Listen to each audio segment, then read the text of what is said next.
चलो आज का थर्ड लेक्चर है चैप्टर नंबर 9 अमाइंस का एनसीईआरटी लेवल। टॉपिक का नाम है प्रिपरेशन ऑफ अमाइंस। तो प्रिपरेशन ऑफ अमाइन, तो सबसे पहले आपको सोचना है कि NH2 अमाइंस मतलब NH2 बनाना है ना। ये तो क्वेश्चन में सबसे पहले फ्रॉम नाइट्रो कंपाउंड ये हो सकता है, क्योंकि नाइट्रो में आपके पास O2 है, आप O2 को निकाल के H2 ऐड कर लो। H2 ऐड करना, it is known as reduction. तो इसका आप सिंपली रिडक्शन कर लो तो आपको यहां आराम से NH2 मिल जाएगा। इसके लिए आप H2 बैलेंसिंग के लिए समझने के लिए 3 मोल ऑफ H2 यूज कर सकते हो। तो 3H2 में से 2H2 ऑक्सीजन को रिलीज करेगा, समझने के लिए ऐसे आप समझ सकते हो। अच्छा, अब आप रिडक्शन कर रहे हो बेटा, तो आपको कुछ रिडक्शन भी, तो रिडक्शन के लिए आपको क्या यूज कर सकते हो, तो निकल या फिर पैलेडियम, प्लेटिनम फाइनली डिवाइडेड मतलब पाउडर फॉर्म में, क्योंकि वो ज्यादा इफेक्टिव होते हैं। पाउडर फॉर्म सरफेस एरिया बढ़ जाता है तो रिएक्टिविटी रेट ऑफ रिएक्शन बढ़ जाता है। ओके, थोड़ी हीट दे दो, रिएक्शन जल्दी हो जाएगा। It is called catalytic hydrogenation.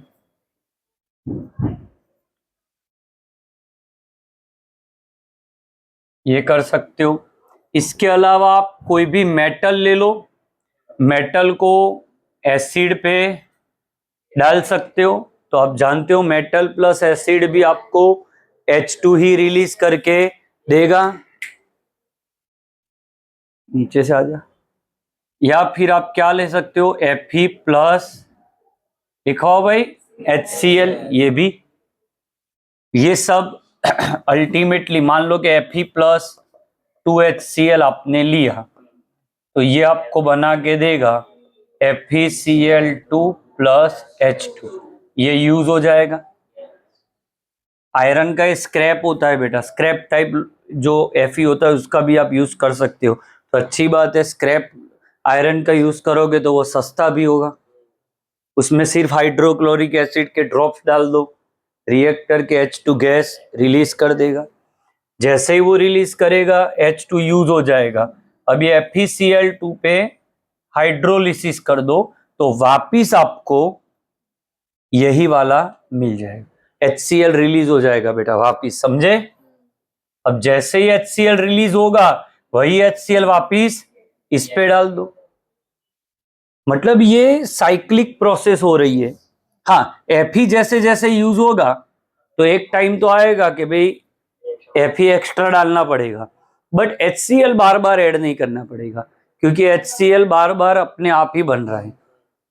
तो इतने आपको मैंने बताए, उसमें से बेस्ट क्या है नाइट्रो को अमाइन में कंप्लीट कन्वर्ट करने के लिए, तो ये आपका MCQ बन गया Fe प्लस HCl। एक बार बोर्ड में ये क्वेश्चन A+R फॉर्म में आया हुआ है, असर्शन रीजन में। असर्शन था iron scrap and HCl is most used for preparation of amine and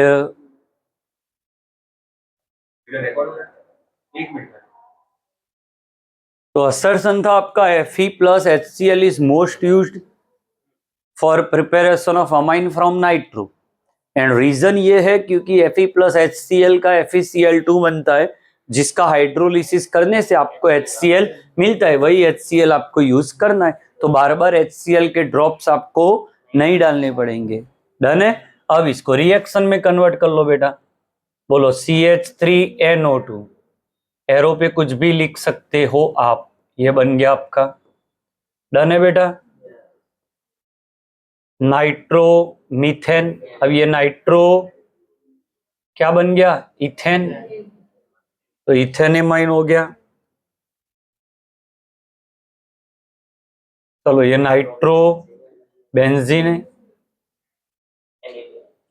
तो ये आपका बन रहा है, क्या हो गया ये, एनिलीन। तो ये आप समझ सकते हो, बहुत इजी रिएक्शन है। डन है प्रिपरेशन ऑफ अमाइन, उसका फर्स्ट कॉन्सेप्ट, इसमें एमसीक्यू के चांस ज्यादा है और कंप्लीट द रिएक्शन में एरो बना सकते हैं। अब दूसरा जो पढ़ा रहा हूं वो ज्यादा इंपॉर्टेंट है 3 मार्कर के लिए, एंड दैट इज एमोनोलिसिस। भाई एमोनोलिसिस का मतलब क्या? तो ये आपका एक अल्काइल हैलाइड है, या आप कोई बेंजाइल हैलाइड ले सकते हो। बेंजाइल बोल रहा हूं, ध्यान से सुनिएगा। ये दोनों पे अगर आप अमोनिया डालोगे तो आप जानते हो अमोनिया के पास लॉन पेयर है, न्यूट्रल है बट न्यूक्लियोफाइल है, वो यहां पे जाके यहां अटैक करेगा, सही, ये माइनस ये, और ये बॉन्ड को ब्रेक कर देगा। तो अमोनिया ने क्या ब्रेक किया बेटा? CX बॉन्ड को ब्रेक किया। ब्रेक करना दैट इज कॉल्ड लिसिस, तोड़ना। और किसने तोड़ा? अमोनिया ने। So it is ammonolysis. What do you mean by ammonolysis? The carbon halogen bonds broken by ammonia, so it is known as ammonolysis. ये bond break होगा तो क्या रिलीज होगा? पहले क्या बनेगा? देखो ये RX है आपका, इस पे आप अमोनिया है, ये नेगेटिव, ये यहां अटैक करेगा, थोड़ी देर के लिए सॉल्ट बन जाएगा, ये प्लस ये माइनस, फिर ये आगे हाँ निकल जाएगा HX बन के, तो ये हो गया आपका अमाइन। वो HX में आप NaOH डाल दो तो वो HX को न्यूट्रलाइज कर लेगा। HX है ना ये, उसमें NaOH डाल दो तो NaOH एंड HX वो न्यूट्रलाइज हो जाएगा। वो ये तो सिंपल बात है, पहले इसको समझ लो, why it is non ammonolysis. The CX bond of alkyl halide और benzyl halide broken due to the attack of ammonia, so it is known as ammonolysis. Done है। अब अमोनोलिसिस में पूरी सीक्वेंस बात की समझो आप बेटा।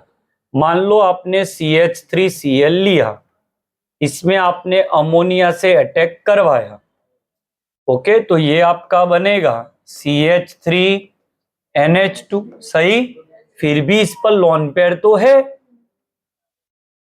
और जब तक लॉन पेयर रहेगा तब तक वो न्यूक्लियोफाइल बनता रहेगा। अब आपको बोलेगा सर अब न्यूक्लियोफाइल बन के क्या करेगा? वो वापिस से दूसरी बार मिथाइल क्लोराइड पे अटैक करेगा, ये प्राइमरी अमाइन बना बेटा।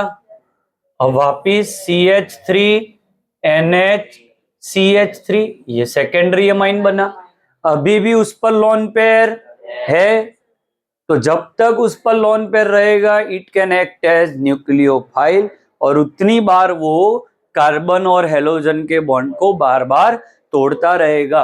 तो एक चेन टाइप रिएक्शन बन रही है भाई, वापिस यहां अटैक हो जाएगा, समझे? तो अब तो टर्सरी बन रहा है भाई। टर्सरी बनने के बावजूद इस पर अभी भी लॉन पेयर है, तो वापिस इससे वो रिएक्ट कर जाएगा। तो CH3 4 टाइम क्वार्टरनरी, अब इस पर प्लस बनेगा क्योंकि अब लॉन पेयर नहीं है, और लास्ट में यहां Cl, ये हो गया quaternary salt.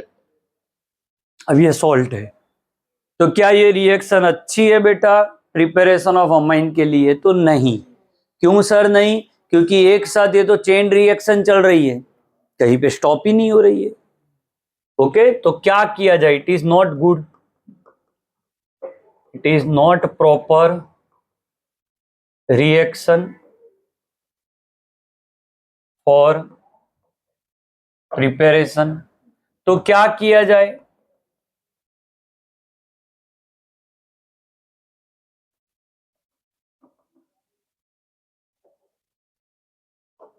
Only primary amine में आप उसको कैसे ले जा सकते हो? तो उसका आपको ये करना पड़ेगा, ये CH3Cl है और ये आपका अमोनिया है, तो इसको आप अब कुछ ऐसा किया जाए कि ये ज्यादा ले लेते हैं एक्सेस, मतलब फॉर एग्जाम्पल कि अगर इसके आपके पास 10 मोल है तो आप इसके 15 मोल ले लो। उससे क्या होगा, इसके 10 मोल इसके 10 मोल से रिएक्ट कर जाएंगे,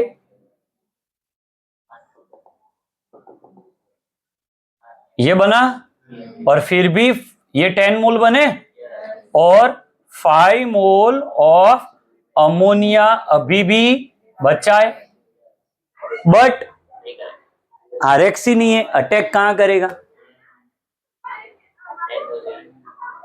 अटैक करने के लिए अल्काइल हैलाइड तो चाहिए।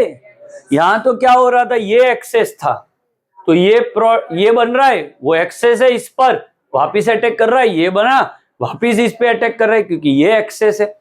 तो जैसे ही आप अमोनिया एक्सेस कर दोगे ये आपका लिमिटिंग रिएजेंट हो जाएगा, एलआर बन जाएगा।